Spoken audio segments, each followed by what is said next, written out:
ইসরায়েলে ক্ষেপণাস্ত্র হামলা সমাপ্ত ঘোষণা করেছে ইরান। স্থানীয় সময় আজ বুধবার ভোরে তেহরান জানিয়েছে আর কোনো উস্কানি না আসলে ইসরায়েলের ওপর হামলা চালানো হবে না।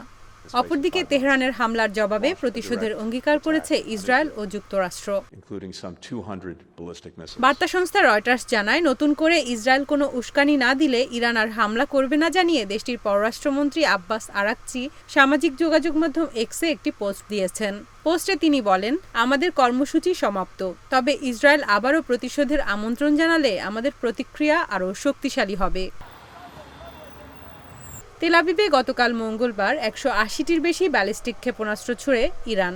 এর জেরে ইরানকে চরম মূল্য দিতে হবে বলে হুঁশিয়ারি দিয়েছেন ইসরায়েলি প্রধানমন্ত্রী বেনিয়ামিন নেতানিয়াহু। আর ওয়াশিংটন বলেছে, দীর্ঘদিনের মিত্র ইসরায়েলের সঙ্গে এমনভাবে কাজ করবে তারা, যাতে মঙ্গলবারের হামলার জন্য ইরানকে চরম পরিণতি ভোগ করতে হয়।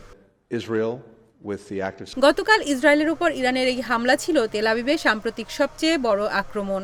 হামলার পর ইসরায়েল জুড়ে সাইরেন বেজে ওঠে, বিস্ফোরণে কেঁপে ওঠে অনেক এলাকা। হামলা থেকে বাঁচতে জনগণকে নিরাপদ আশ্রয়ে যাওয়ার নির্দেশ দেওয়া হয়।